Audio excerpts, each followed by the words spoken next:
Hey everyone, welcome to another Power Monkey podcast. On today's episode, Chad and I interview John Claude, who's also known as Obese to Beast. John is a very, very well-known YouTuber and has a very popular podcast as well. But he's known because back in the day when he was 20 years old, he was close to 400 pounds and has since lost almost 200 of that. And his journey of going from an obese person to someone who's very, very fit and very, very active has become an incredibly inspirational story. He goes into some of the details as to what made him make that life change, what kind of clicked for him in terms of making that decision to say, hey, you know what, I'm going to change my life and completely change the direction that my life is going to be going in terms of how I view and my relationship with food. John is an incredible person who's been to our Power Monkey camp before. We think the world of him, and I hope you guys get a lot out of this interview because it's something that a lot of us struggle with in terms of understanding how to appreciate food. And I hope you guys enjoy this episode. Well, John, thank you so much for taking the time to jump on a podcast with me and Chad. It's really good to see you. It's been a while. Yeah, it's good to be here. Thanks for asking me to be on. Of course. I don't know if you've listened to the podcast before. We always try to get some people on that obviously we have some kind of relation to, who's been to our camp, has kind of strong foothold within the fitness community. And your story is it's just so incredible. And if they don't know your story, I highly recommend people kind of finding out why you are who you are, how you're doing what you're doing in terms of trying to help out the fitness community. But I just want to jump right into a question that kind of maybe gives people a little bit of a better understanding of who you are. And it's really, why do you do what you do? Why do you find it important to be a speaker on the subject that you talk about from your experience? Why do you feel like you have something to give from your experience? And what is it that you try to do in terms of trying to make people have a better understanding of, basically, from my understanding, their understanding and their relationship with food?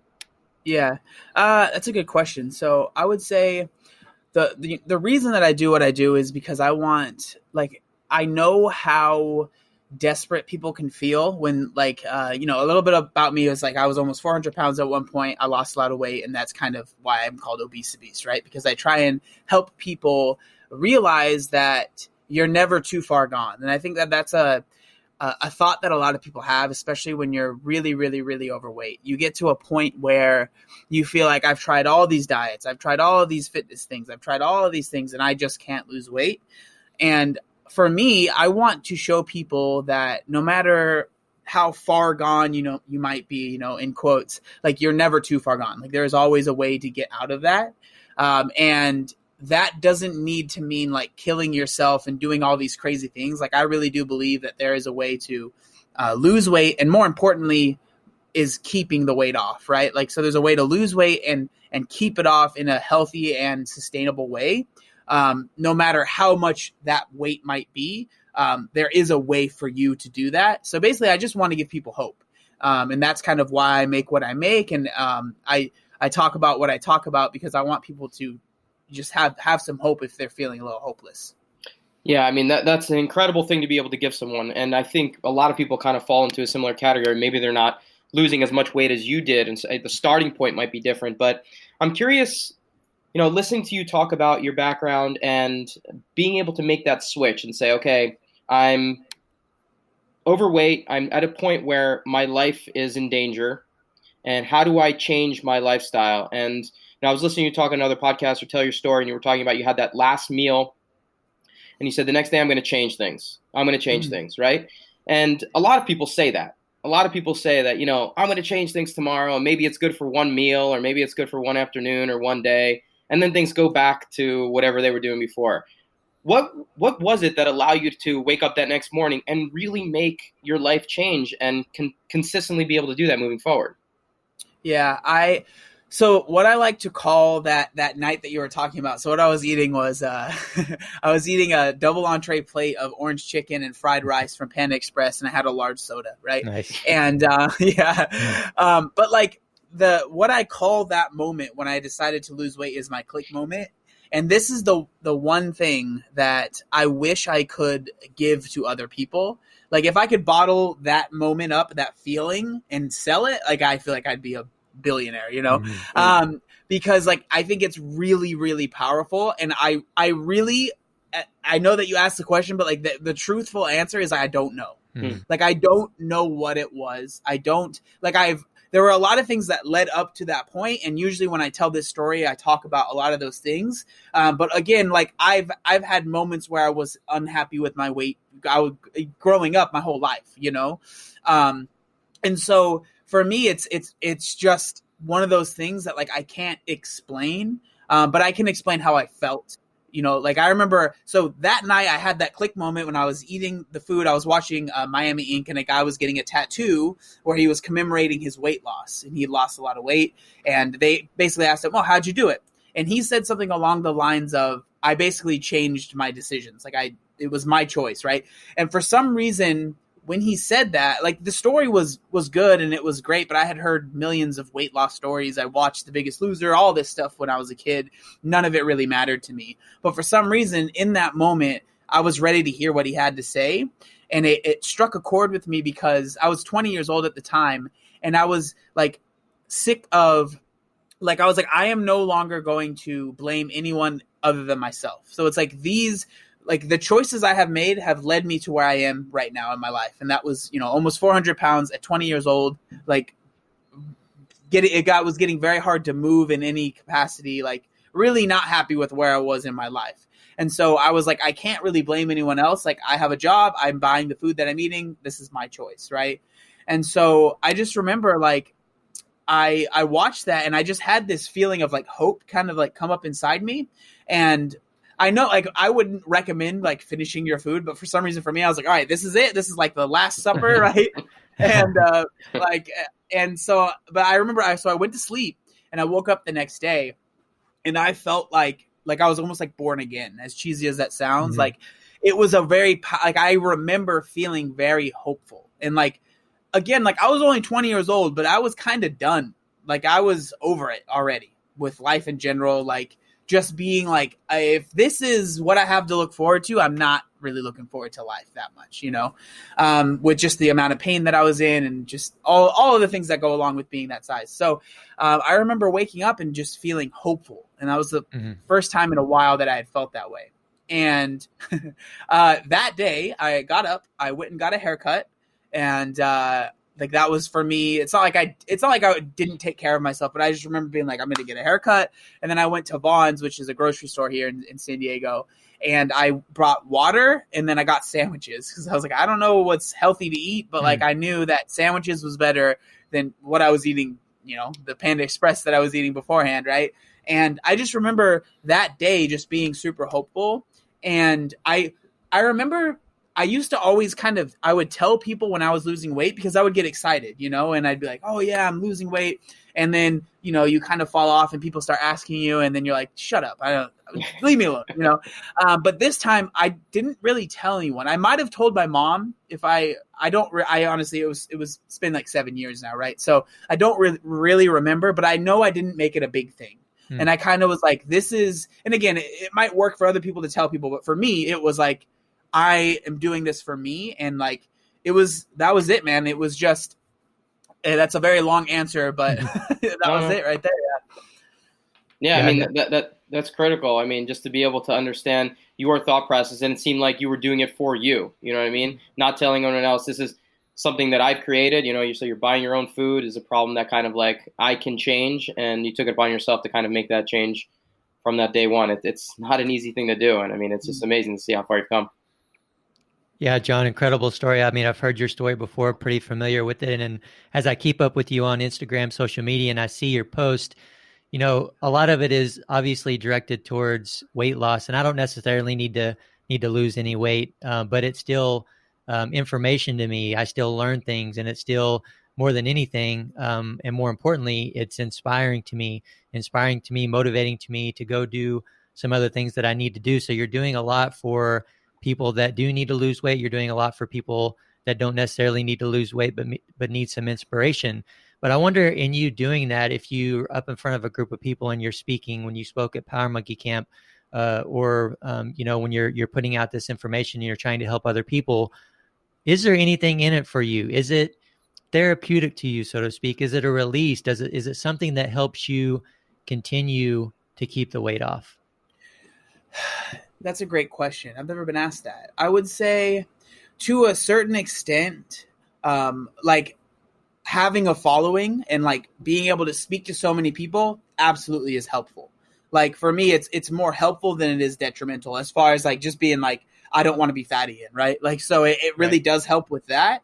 But then like, because I've told my story so many times, and it is a weird thing because I get messages daily, dozens of them, of people being like, you changed my life, you did this. And for me, I'm always like, I didn't do anything. Like I try to make that clear to people. I can't respond to everyone, but when I do, like, I want people to understand, if you lost 50 pounds, you lost 50 pounds. I didn't do anything for you, right? Like, just like the guy that was on Miami Inc., I'm not trying to find him out and be like, hey, because of you, I did this. Like, I understand I lost the weight for myself, right? And so for me, I try to always remember that I am not doing anything for anyone other than maybe inspiring some people. But it's not me that is taking the burgers out of people's mouths. It's not me that's, getting people to go to the gym. Like, they have to make that decision regardless. And so like for me, I would say it is like therapeutic, and there is that level of like social pressure, not in a bad way, that like helps me stay motivated. Because like knowing, like today, right? I posted a workout that I did here at the gym, and I like to post those, one, because I enjoy making content, but two, I know that if I post it, people will see it and they might try it out. Maybe they'll try a different version or whatever, but it's like, it makes it easy for me to go to the gym because I almost feel like, well, I can make this post and then that might help other people out. So there's like, it's all kind of tied together as far as like my weight loss and being on like social media, if that makes any sense.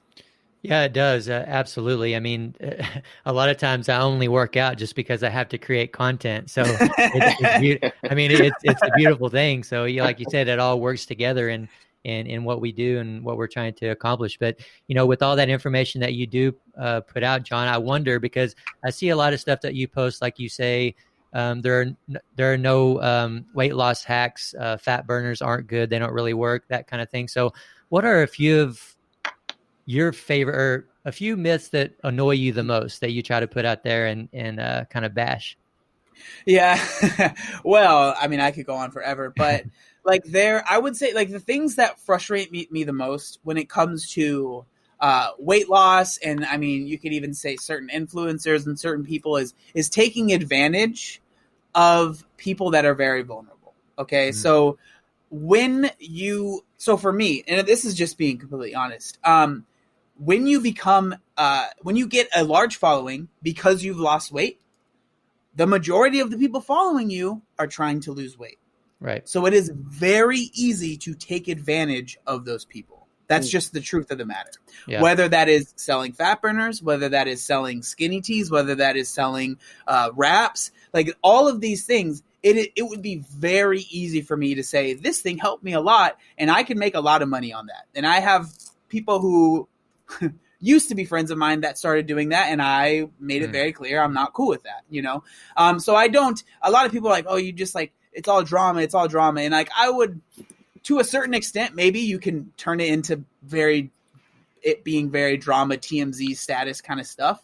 But as far as like the reason I care and the reason I talk about it is because I know what it's like to be that person that sees someone that has lost weight and sees them as above me. Right? I used to think that when I would watch The Biggest Loser, when I would watch these shows, I would think they have something I don't have.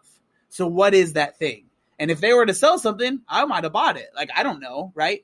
I was too young at the time to buy anything, but I know that people see me like that. And I try to make it very clear and say, I am not special. I am just a person. Like I'm sure you guys are very talented in your fields. And of course, you guys have put a lot of work in, but I'm sure you believe to a certain extent, if you put in the hard work, you can see the results, right? When it comes to gymnastics, Olympic lifting, whatever, right? I know there's like outliers and stuff like that with that, but like with weight loss, I really believe that if you put in the work and you learn about nutrition and dieting and all that stuff, you can get the results that I've gotten and probably even better. Like, I fully believe that. So when people use the influence that they've gotten, which is cool, from losing weight to lead people astray and promote things that they know don't work, like, fat burners. That's one of the biggest ones for me. Like, Right. Fat burners, the reason that I have such a problem with fat burners is because the name. Because fat burners have things in them that might give you some more energy. A lot of them will have caffeine or things that will, speed up your metabolism a little bit, or maybe might get you to move around a little bit, which will get you to burn a little bit more calories in a day. But it's maybe 200 calories in a day, if that, right? When maybe you could just drink a coffee and go for another walk and you'll be fine, But Right. the reason I don't like fat burners is because they're called fat burners. So when you see that as someone that's really, really overweight, you think, oh, that's a shortcut, right? Mhm. So I really don't like when people use the influences that they've gotten through social media because of their weight loss, and uses that to lead people astray. For me, it really bothers me. And I take a stand on that. I'm not a super, I don't think I'm a super dramatic person, but like if I see someone that I know that they're using their influence in a way that they know is not genuine, I don't like that, at least in the weight loss space. Yeah, you mentioned that you weren't old enough to really buy anything and be taken advantage of it in that way at the time, but were you taken advantage of in any way, or did you follow someone down a certain path that didn't work, that was from, negative intention? Mm-hmm. I never had anything super, nothing super bad to where I was like, oh, I'm fully bought into, this diet or whatever it was. I do remember, this is kind of random, but I remember when I was younger, my mom, she always really wanted me to lose weight just because she was she was genuinely scared for my health, and she carried a lot of guilt. If you talk to her, she'll say me losing the weight was one of the biggest something that she's super happy about, because she really carried a lot of guilt. Because growing up, we didn't have much money. I actually ended up, this is super going back, but when I was really young, I actually got taken away from her because she was a drug addict and stuff, and then we got put back with her after a year. But then growing up, we just didn't have much money, and so she for how I gained a lot of my weight was because we didn't have much money. So the only way that we could really ever be rewarded was with food, I think, a lot of times. And so food for me became kind of weird. But so, sorry, that was a tangent. But so I remember when I was really young, my mom bought Slim Fast because she was like, oh, I don't know how she got it. I think someone might have given it to her.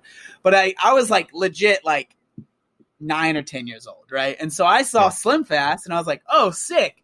So I basically what I did was I would so basically Slim Fast, at least back in the day, I don't know what they're doing now, but back in the day it was basically a meal replacement shake, right? Yeah. But for me, I saw Slim Fast, so I thought, oh, I'll drink this before I eat and I'll lose weight. I remember but again, I was a kid and they tasted pretty good. They're like chocolate, but I was really lucky that I never really bought hard into something, and then really felt like I was led astray. Right. I'm curious, John. You might have touched on it in that last little story there, but doing this on your own is not easy. I can't imagine that you trying to make this this life change, doing it on your own. You've obviously taken ownership, and obviously a lot of it has to do with what you were willing to do on a daily basis. But is there anyone that you really feel has assisted you to be able to feel like you have someone to connect with when things maybe weren't the easiest during this journey? Someone that you feel like maybe was a guide when it came to being able to kind of bounce ideas off of or feelings about what's going right or what's going wrong? Anybody that you really feel like was a big part of this journey for you? That's a great question. I don't have anyone that I would think of as this was my mentor in weight loss. But I do when I think about that question, the person that comes to my mind is actually my best friend, Nolan. And so me and Nolan, we grew up together. I've known him since I was 6 years old, and he's never really been overweight or anything like that. But I remember when he was always, and he still always has been, super supportive of pretty much anything I do. And when I first started trying to lose weight, I kind of, after a while, it was obvious that I was losing weight, and he was super excited for me. But at some point, I don't really remember exactly the timeline, I was okay, I want to start going to the gym. Now at this time, I didn't have I didn't have a car. And so I didn't have a way to get there. So Nolan was like, hey, I want to start going to the gym. So we'll just go together. He had a car. And so we would go to the gym together every single day, or at least a few times a week. And like having that support was like a really big thing for me. But I think that like that question is actually interesting, because I think that that's a big reason why I do what I do, is because like I understand there's a lot of people that were in the same position that I was. You know, they don't really have someone like in person that they can bounce ideas off of, or they can look up to. Not that I think people need to look up to me or anything like that, but it's like having a community, even if it's online, is so helpful when it comes, especially when it comes to losing weight. And then even more so if it's, you know, someone that like weight loss is a very important thing that they need to do because of, you know, health issues. They're, you know, like I was really big, and there are people that are even bigger than I was that like there's, you know, I have people in my community that like walking for them is difficult. Right. So like being in that position, being able to look at someone and like understand that they can do it. I think that that's a big reason why I do what I do, because I didn't really have that when I was losing the weight, if that makes sense. Yeah, absolutely. Absolutely. And I mean, there it's just kind of like someone to drive you to the gym, right? Or someone to kind of give you something to kind of nudge you in the right direction, or someone to make you accountable and say, well, if Nolan's going to go to the gym, I'm going to go to the gym too. But was there any kind of mindset or anything that like you kind of took and said, hey, Nolan's doing this with me in some form. Maybe he doesn't need to lose the weight, but we're kind of in this together. And to be able to say like, hey, teamwork actually allows for these things, to create more accountability and to give you someone that you can actually trust to kind of go through it with you. Even if it's not him losing the weight, you know, you have someone to trust there. Yeah, it was nice having, it was definitely nice having him with me for sure. 100%. You still close with him now? Yeah, we're still pretty close. Not as close as back then, because he has 2 kids now and like all that, like, you know, his life has gone to complete, but we still see each other. Well, before everything kind of went crazy, we would see each other about once a week.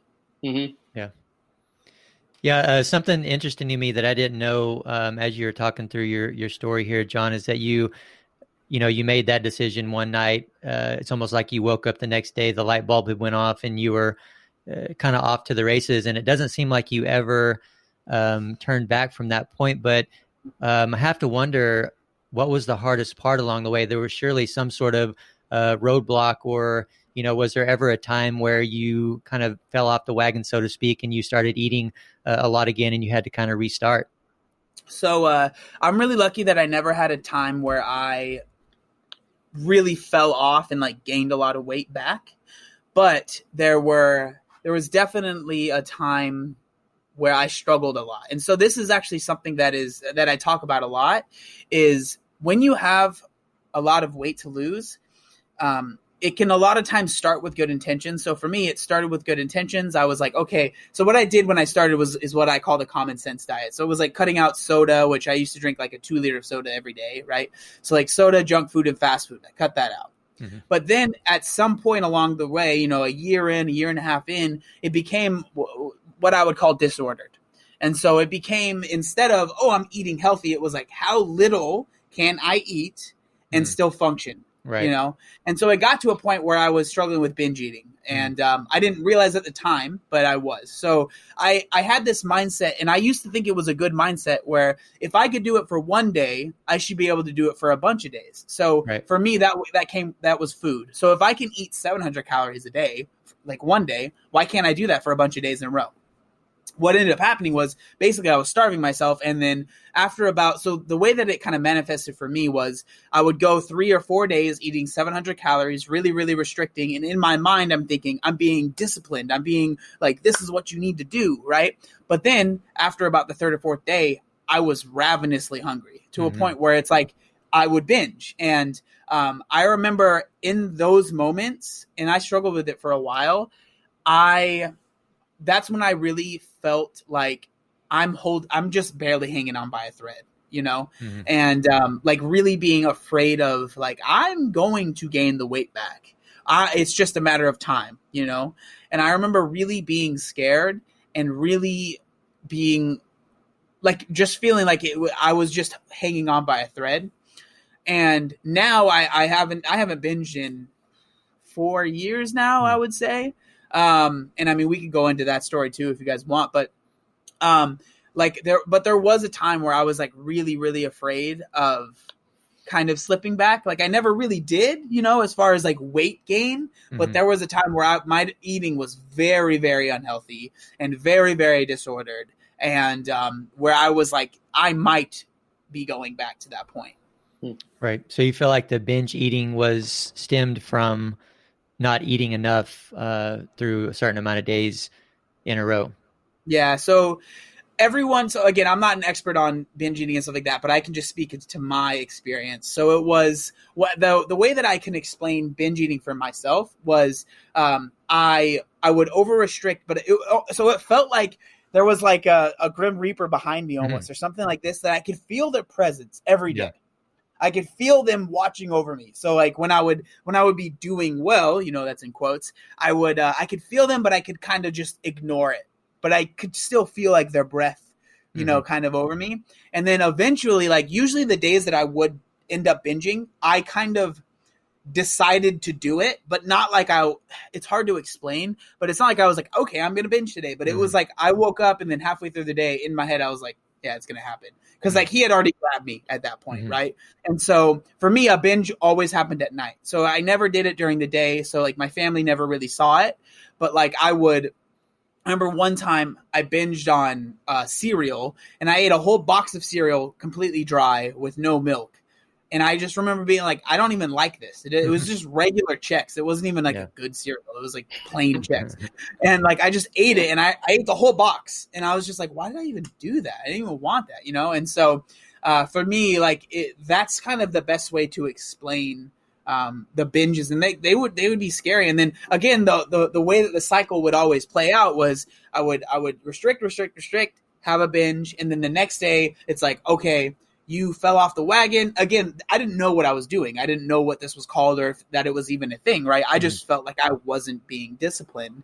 And so the next day after the binge, I'd be like, I have to overly restrict and now eat even less calories, and then you see how the cycle kind of continues, right? And so that's kind of how it was for me. And so the way that I personally feel like I kind of got out of that cycle was that was like before I kind of started working out. And then once I started working out, I just was naturally more hungry. And I was like, well, I'm working out, I should be eating a little bit more.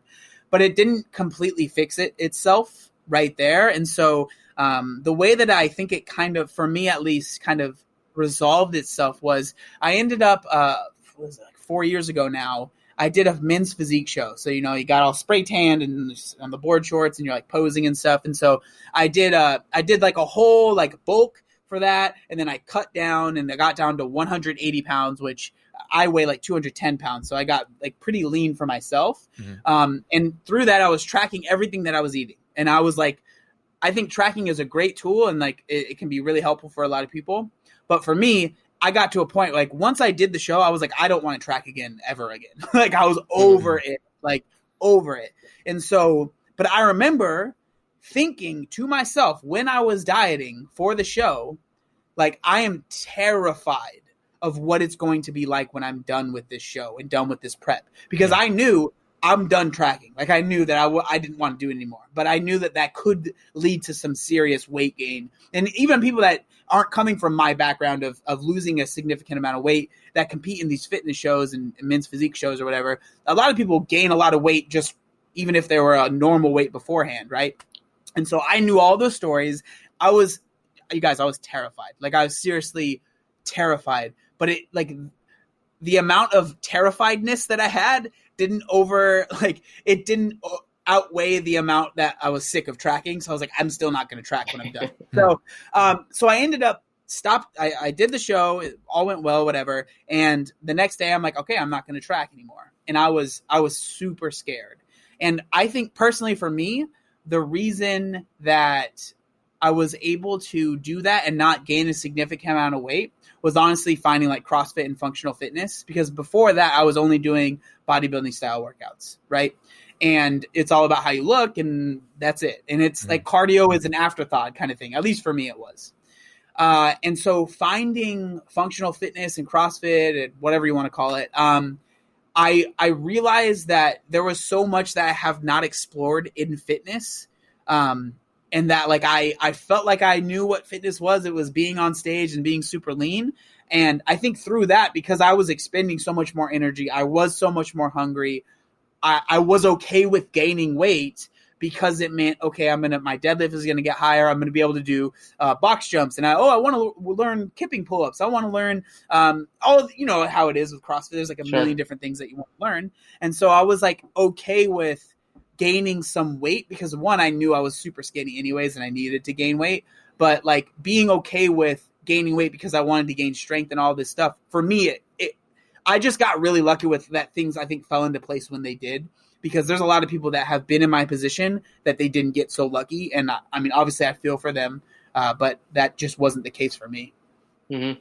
And so just from a timeline perspective, you did the physique competition before you even ever started CrossFit. Yeah. Right? So I found like body, I mean, like most people, right? When you go to the gym, you just kind of, I'll do a back by try, a chest day split or whatever. Mm-hmm. And so I started doing that. And then I found a friend of mine, his name's Brian. He actually makes videos on YouTube as well. But we had kind of connected and he was like, we should work out together. And he was like a bodybuilder. He had done a couple shows beforehand. And then we kind of just started working out. And at that time on YouTube, at least, YouTube fitness was all about competing, like doing these shows.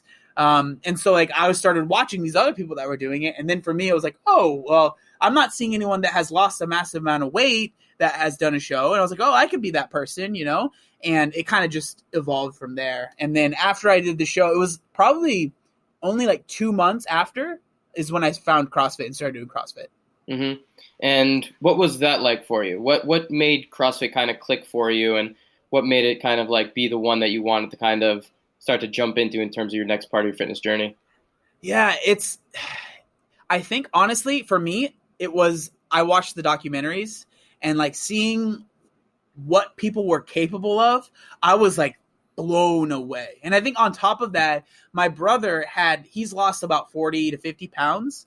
And like he saw me lose the weight and we would try to go to the gym together, but I could tell that for him, he never really fell in love with just the regular gym like I did. Like he never really was super into it. And so I would see him work out, but I could tell he didn't really enjoy it. But then he ended up, it was actually at my men's physique show, he met his now wife. She was doing the show as well. And she actually was a follower of mine. And so she came up to us and she was like, she kind of like, we started talking and my brother Jean was there. And then he was like, oh, she's cute. And so then he found out that she was doing CrossFit. And he was kind of interested in it. And so he kind of slid in her DMs and he was like, hey, I want to try CrossFit. And she was like, cool, yeah, let's do it. And so, but then I saw he like really got into it. And I saw like this passion for working out that he had that I'd never seen before.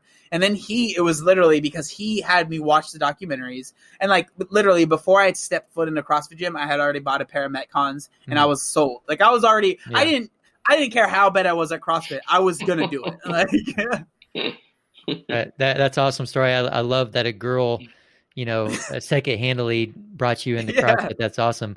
Yeah. And we've talked a lot about working out. You said going to the gym, and even before you got into CrossFit, you were working out, on your journey to losing this weight.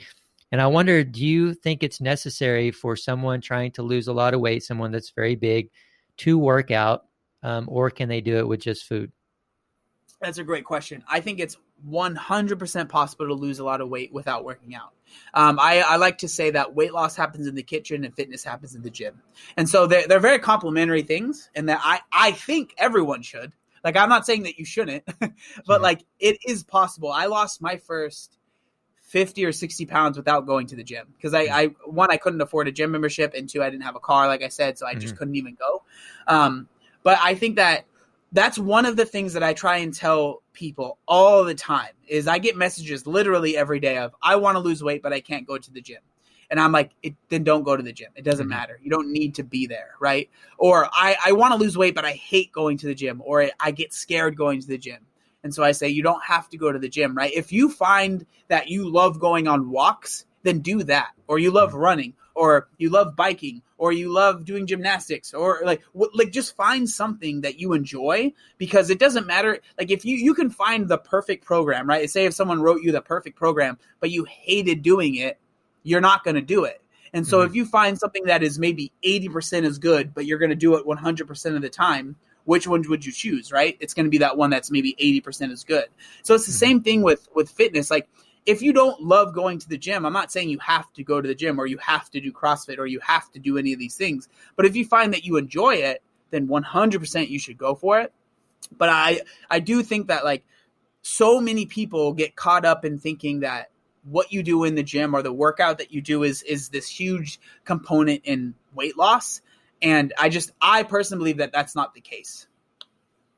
Yeah, I mean, you know a lot more about it than I do, but I think I would agree. And probably we've heard some of our expert nutritionists say the same thing. It's more about, you know, what you're eating as opposed to the workouts that you're doing. Now, John, you also, one of the other things that I see you talking about a lot is the loose skin that you have. And so if you could erase the time that you were overweight, you never had to go through the process of losing weight, and you didn't now have this loose skin, would you do that? That's a good question. I would say, I would say probably yes. Like, I'm not delusional. So for the people that might be listening that don't know about the loose skin. So I lost 180 pounds. So I have loose skin from that. I haven't gotten any surgery to get rid of it. I don't plan on getting any surgery to get rid of it. And so the reason that I do that isn't because it's some weird thing that it's like, I am super like proud of it and I like having it. Like, I'm not delusional personally for myself to think that way. But for me, it doesn't bother me enough to want, cause like, I think people think that it's this surgery that you just like go in, snip, they cut it off, you're good to go. I have spoken, and I'm very lucky that I'm able to speak to people all the time that have gotten surgeries, and they tell me, I'm not saying everyone hates that they got the surgery. Most people are very happy with it, but I've heard so many stories to where for me, it doesn't hinder my ability to work out, right? Because I love working out. Like, that's a very big part of my life. So it doesn't hinder that ability. I might have to wear like compression shirt when I go on runs, but other than that, pretty much it, right? It doesn't cause me any pain, which is a big one. So I personally believe that if I had like pain from it, because there is genuine, like, people have a lot more than I do to where like they have literal back pain, neck pain, because of the amount of weight that's pulling down, right? And so I don't have any pain. I don't get any like weird rashes or anything like that. And so it would be, for me, like, if I decided to get it, it would be purely a cosmetic thing. And so for me, it's not enough of an annoyance, right, to want to go through the very intense and a very expensive surgery. It's very expensive as well. But that being said, if I could magically snap my fingers and it's gone, of course I would do that. I think I would be a liar if I said like, no, I love it and I want to keep it and it's a part of who I am. Like, it is part of who I am, and it's because of the things that I've been through. But if I could like magically get rid of it, yes. And then the reason that I am like hesitant to say that is because whenever I say that, people are like, well, then just get the surgery. It's obviously you want it. And I'm like, I personally think it's different. Like, I don't think people realize, like, I have friends of mine and I love them to death, but they got the surgery years ago, and they still are numb in certain areas. And I'm just like, I don't want to deal with that. Like, and then even more, so like, there's other things, like the amount of people that I am friends with or that I've met that had got loose skin surgery and then gained their weight back. It's crazy how many people have been through that. So on my podcast, I had Ethan Suplee, who is, he's the guy that played the really big dude in Remember the Titans. You guys remember that guy? Yeah. He was like the bully in Boy Meets World. He was really, really large. He's in one of my favorite movies of all time, I have to say, too. What movie is that? Mallrats. Yeah, there you go. I've been on his podcast a couple times. His podcast is great. It's called American Glutton, and then he's been on mine. But we talked about, he lost a massive amount of weight, and he was doing cycling, and he was like cycling like hours every day, like 5-6 hours a day. And he ended up getting the loose skin surgery, which I didn't even know that. But then he gained the weight back, a pretty good amount of it back, and he's lost it since then. But like, I have there's so many stories of people that I know personally that have dealt with that. And so again, am I afraid that I would gain the weight back? No, but it seems like it's almost like you get the surgery and then the chances of you gaining it back seem to go up. And so for me, it's just like it's weighing options, right? So if it was magically get rid of the loose skin and there's no problems, yes, of course, I'm going to take that. I'd be a liar if I didn't. But that's not reality, right? It's like we go through this surgery, pay thousands and thousands of dollars, deal with the recovery. The chance of you gaining the weight back is very astronomical for some reason. And I'm just like, it's not worth it to me. It's just not, Yeah. Yeah, I mean, you seem just so comfortable in who you are that doesn't really matter to you, especially if it's not like medically concerning or painful, right? Yeah.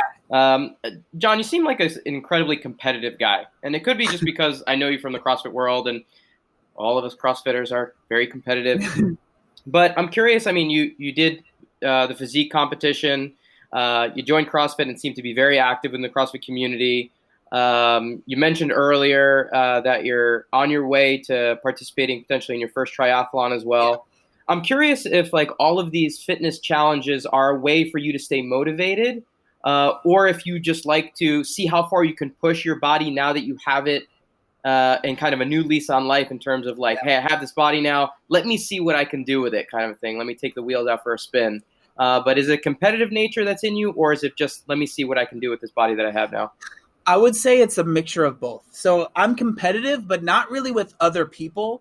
As far as like, so when I did the men's physique show, I got dead last, and I knew I would, because men's physique is about how good do you look with your shirt off. I have a bunch of loose skin, so I'm not going to win, right? Like I was like completely fine with that. But for me, it's competitive with myself, right? Mm-hmm. It's like I want to, like with the physique thing, I was saying it a lot when I was kind of documenting. It's like I want to see how far I can go from one end to the next, right? And so with like CrossFit, I've like competed in different competitions, like little things, nothing super crazy. But I'm usually never like, oh, I want to get first place. It's normally like I want to see if I push myself as much as I think I can in these workouts, you know. And then like with the triathlon. That's something, so I did a marathon last year too, right? I wasn't going in there being like, I'm going to freaking crush this. I got destroyed. The marathon, I did terrible, right? But I pushed myself as hard as I possibly could in the marathon.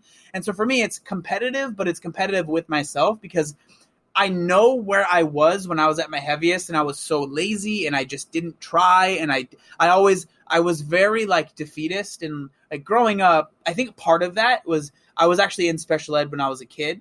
And that like made this complex for me to where it's like, I can't do things. Like I obviously just said, I'm not capable. And so I let that be, I can't lose weight, you know? And so I think part of that is like, I try and push against that as much as I can and be like, it doesn't matter what, you know, that test might've said or whatever, like I'm still capable of doing these things. So for me, I'd say it's like, I'm competitive with myself and not letting myself give excuses. Mm-hmm.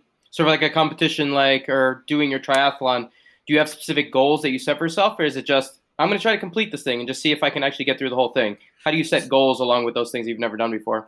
Yeah, so I think like for me, the goals get more specific as I get closer to the event. So like so last year, fully admit, I did not train enough for the marathon. I did not respect a marathon enough. I was thinking, I do CrossFit, I can handle it. That's not how it works. Like it doesn't work like that. So I only trained for like 7 weeks, right? And before then, I had never ran more than a 5K.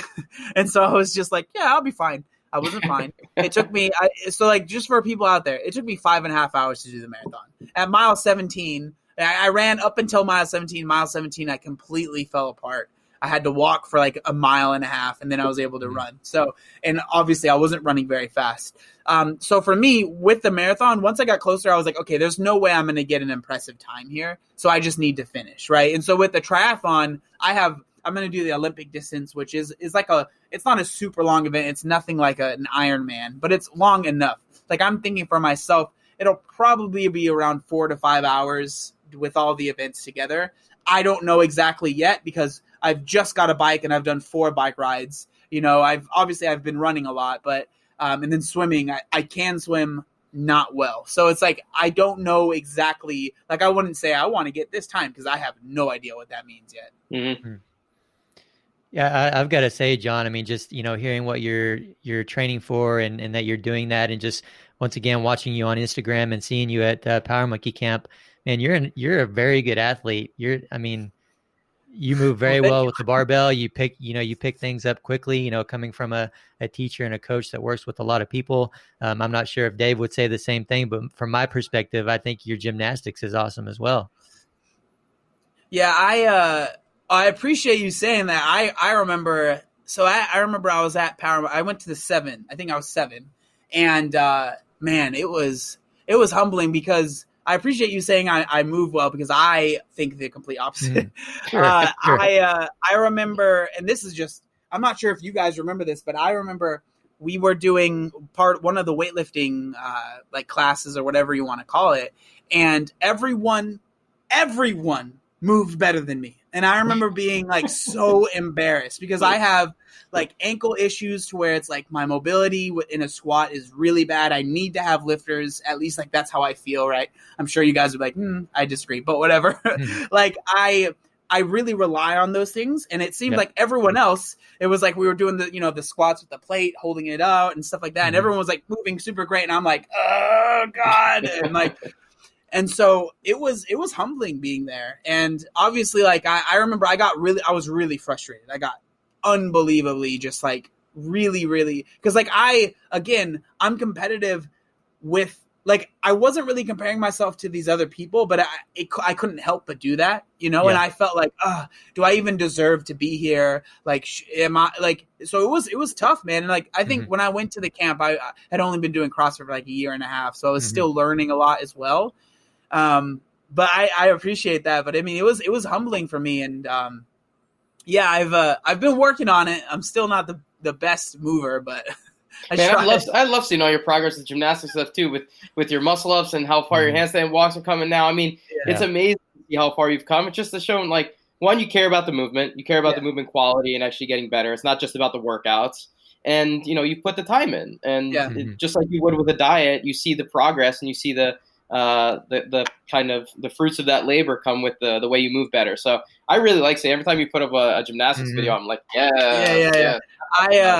I remember being at the camp and you did the handstand walking like tutorial or class or whatever. And I remember at the time I had never even gone upside down, And I think back to that because like now handstand walk is probably one of my favorite things to do in a gym. Like I love, it's just fun. Like I enjoy it.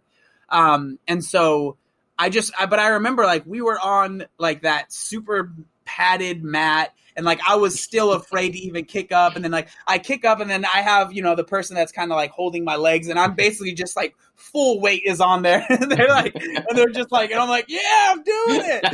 And, so it's just crazy, like thinking back to that. And obviously again, it's especially recently, like my progress has gone kind of down because of the not being able to really do them at all for a while. Because like for a while I was like, okay, I got to a point where I could go pretty far just doing a handstand walk, not with the best form. So then I was like, okay, let's make it to where my feet are together, like thinking about pointing. And then, so I was doing okay. Then now it's kind of, I've regressed back to like, let's just do them. Like eventually I'll get them better. And then the same thing with like muscle ups. Like I remember the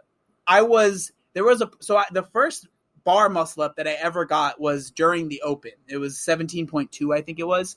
And I was able to do like a couple in that workout. And then for like legit the whole next year, I couldn't string them. And it was like, I would barely ever be able to do them. And I remember when I went to the camp, I was in that season. And so I was like watching these people do muscle ups and just crush it. Cause like, I mean, the people that go to these camps really love this stuff and they're usually very impressive. And I remember being super impressed with a lot of people there. And I was just like, in my head, I was like, I could probably do a muscle up. But then I was like, I'm not going to try in front of these people. Man. And so I remember I didn't even try when I was at camp because I was like super, like, I was like, I don't want to embarrass myself. And no, not at all, man. That's the whole point of camp. We want people to be able to kind of give it a go on those kind of things, That was 100% me having an ego for sure. And so it's just crazy seeing like the progression since then to where I am now. I'm very happy with it. Good, man. I mean, that's why I said like, I'm impressed with everything that you've been able to do on gymnastics side. And I'm curious whether or not gymnastics is something that you actually see yourself as a strength. And you said walking on your hands now is like, if it comes up in a workout, I'm pumped about that. That's something that's actually going to be up my alley. And that's huge from just 3 years ago where you weren't even able to get upside down. That's a huge amount of improvement.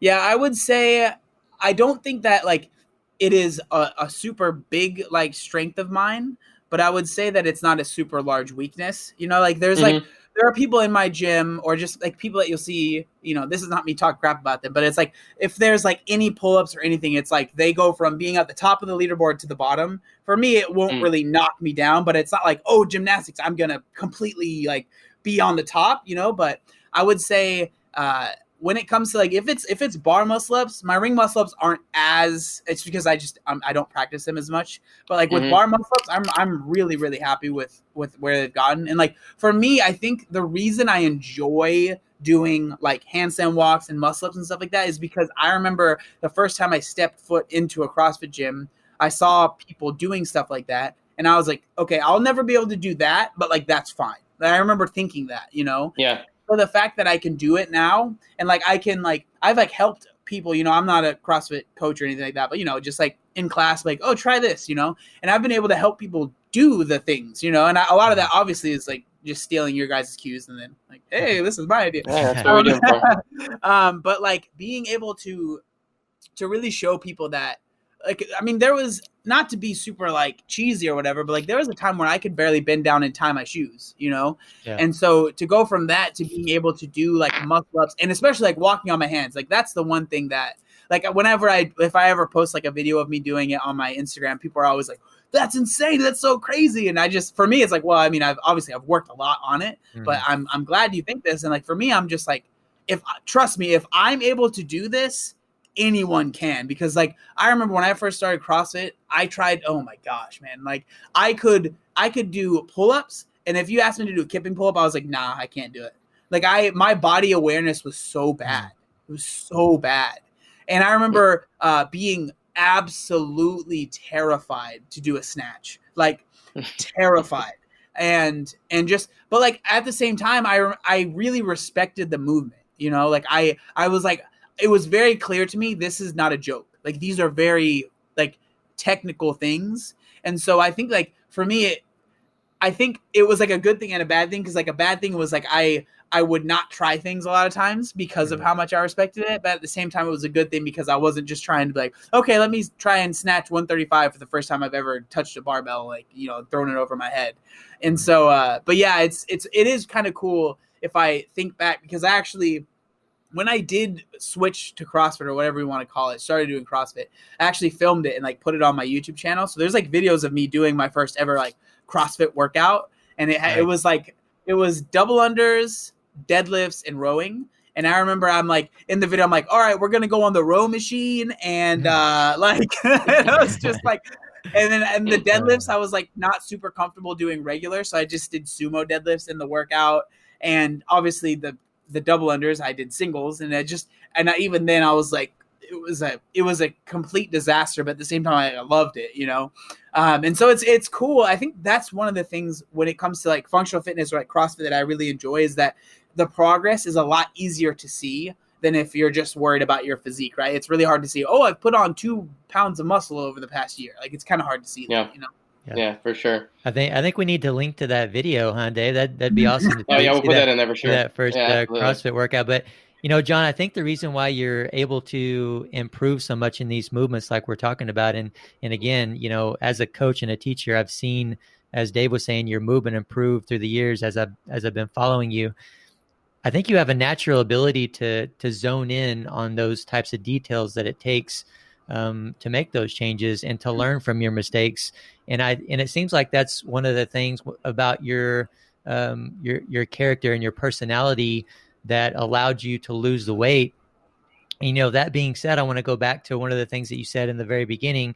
You woke up one day and you're not sure what it was that caused that light bulb to go off, to click, to put you on this path and to be very successful. So with you understanding that, I wonder, what is it that you tell the people that reach out to you asking for help? What is the one thing, if anything, that you can point them to as maybe a first step to help them lose weight? Again, you don't know what it is. You can't like you say, bottle what that was that caused that light bulb to go off for you. But is there anything that you can offer them?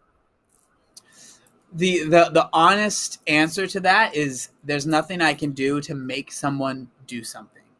And like the reason I say it like that is because I get a lot of people maybe asking for themselves, but even more so, they'll ask for like, my brother, sister, cousin, whatever. They really need to lose weight and I want to help them. What do I tell them? Mm. And the answer is like, if they're not ready to do it themselves, there's nothing you can do. And so it's the same thing with someone that messages me. If they think that messaging me and I'm going to give them something that they don't already have inside of them, it's just not going to happen, But like, that being said, I do think that there is like one of the biggest things, and this is like something I talk about a lot, is knowledge equals power. And so when it comes to wanting to lose weight or anything, right? I'm sure you guys would agree. Like if someone just comes to you and is like, hey, Chad, I want to get stronger. You tell me what to do and I'll do it. That might work to a certain extent. But if you see that they are searching out the knowledge themselves, they're trying to figure things out for themselves. They're like, you know what? Like for me, right? Like my ankles were really jacked up. I didn't it's not like someone told me that. I deduced that by doing a bunch of research and being like, oh, that's a problem that I can actually fix that will help my squat improve or whatever it is, right? And so knowledge equals power when it comes to really anything, but with weight loss as well. Because if you sit there, and even if you're just listening to me or you're listening to some guru, and you just do what they say, if at some point it's not working for you anymore, what do you do then? You're just kind of screwed, And so if you search out the knowledge, you find out what works for you, for yourself, I believe that is because if you become the most important resource, yourself is never going to run out. You're always there, right? But you never know whatever Joe Schmo might say, it might not work for you, or they might disappear after a year. And then you feel like you're kind of left in the dust. So it's like, I want people to understand that you have what it takes to do what I've done without any other outside source, any other plan that you need to buy. You don't need to have money to lose weight. You don't need to have anything other than putting in the effort and learning about yourself. I really do believe that. I think that's so important to hear. A couple things there. One, you don't have to have money to lose weight. I can see that as being a very common excuse, and I'm sure you hear that all the time. Same thing with anything else. You don't have to have money to learn technique, right, or to improve in something in some way. But the most important thing that I took from that is you saying that it's within you. And I feel like for anything that anyone's trying to overcome, that's probably important for them to hear, however many times it takes to register, even if it takes years, saying it's within you. You don't need anything special. These are things that you need to take on your own. There's no magic pill. There's no magic workout. There's no magic food. It's all up to you. Yeah, it's really easy to get caught up in looking for the shortcut or the thing that's going to work, wonders.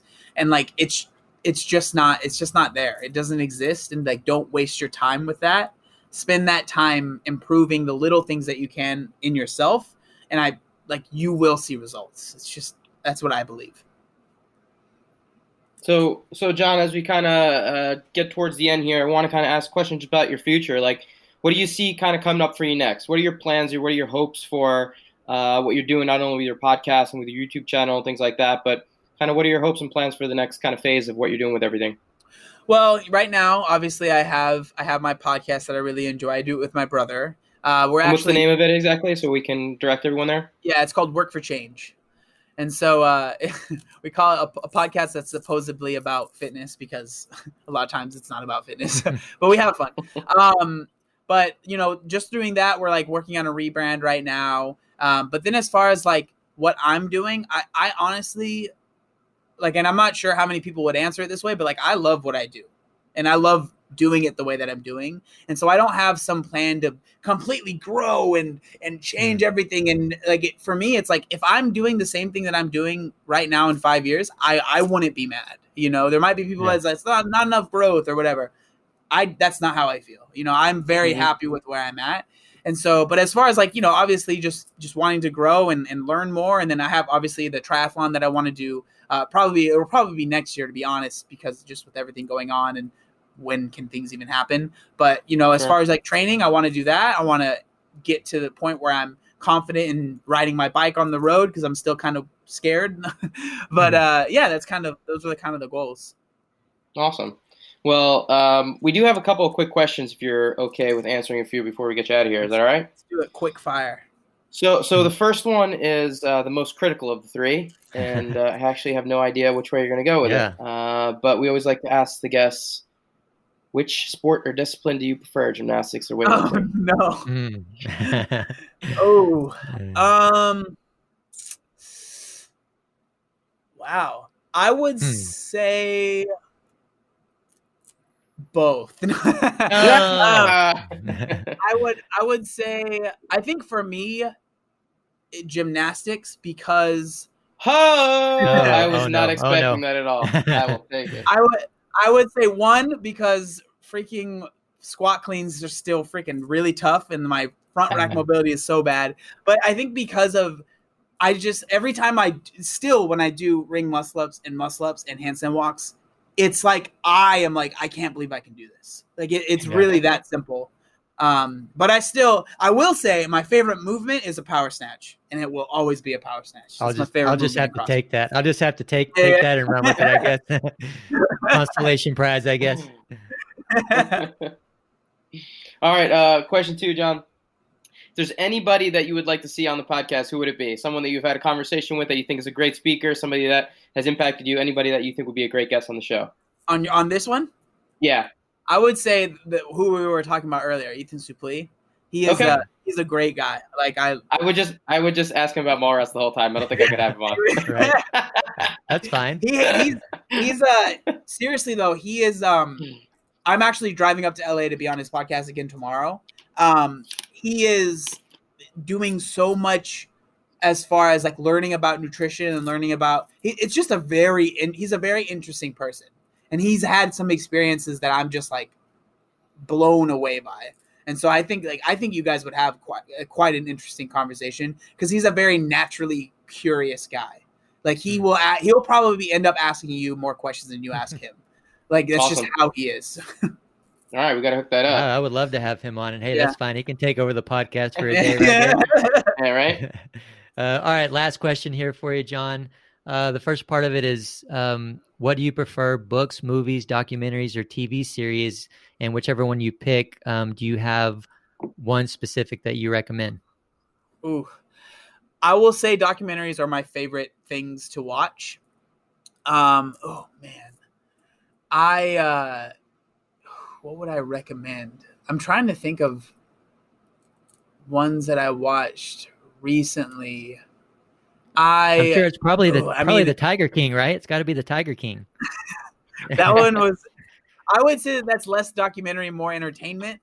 Sure, from true. The research I've done post. But I actually watched one on Netflix. It was actually about a week or two ago. But it's weird recommending it because it made me feel absolutely disgusting. But it was all about the doctor in the U.S. gymnastics, all that stuff. Mm-hmm. Yeah, I forget the name of it, but it's called Athlete A. Yeah. Athlete A. Oh, yeah. I remember watching it and just the whole time being like, ugh. But that one, very interesting. That one was very interesting. Yeah, for sure. That one obviously has a close connection to the gymnastics world that I was a part of, and that story is still ongoing and needs to be dealt with at a very high level within the gymnastics community. So I recommend everyone watching that one for sure. Yeah, I'm going to have to make myself do that. I haven't been able to do that yet. I have a hard time, as Dave knows, watching certain documentaries, inspirational tough, ones and ones like that. Yeah, I know Dave Tilley's been talking a lot about it, and he's been speaking on that specific topic for a while. But John, man, it's been a pleasure talking to you. Thank you so much again for coming on. Yeah, no, thanks for having me. I had it was a lot of fun. It was a good time. We need to get you back out to camp, man. You need to have another visit. Yeah, that'd be fun, man. I've been thinking about it. Like, I think I would really, because like last time I went, I basically went as like a camper, and I think I really like that I was able to go in that kind of way, you know? Right. It was really cool. I just I need to make sure that I bring a lot of snacks next time because I eat right before I go to sleep. That's just how I am, and that wasn't really possible there. So I just need next time I go, bring a bunch of like some protein bars for myself before I go. That actually was some things that other people had mentioned too over the years. So we've definitely done a much better job of making those things available. But we would absolutely 100% love to have you back out. I think now you can come back, show off your handstand walk, show off your muscle ups, and show everybody how much you love gymnastics over weightlifting. Oh no, Dave! Why you got to end it like that? Why you got to end it like that? All right. Well, speaking of Power Monkey Camp, guys, it is still on for this coming last part of September, first part of October. So check that out on PowerMonkeyFitness.com. We'd love to see you there. Also check PowerMonkeyFitness.com for other services and other upcoming events. We've got a lot of online classes and coaching going on right now. Also, guys, check out our Instagram pages for regular teaching and technical content at Power Monkey Fitness, also at Dave Durante and at Ollie Chad. On behalf of Power Monkey Fitness, we're your host. I'm Chad Vaughn with Dave Durante. And until next time, thank you all for listening.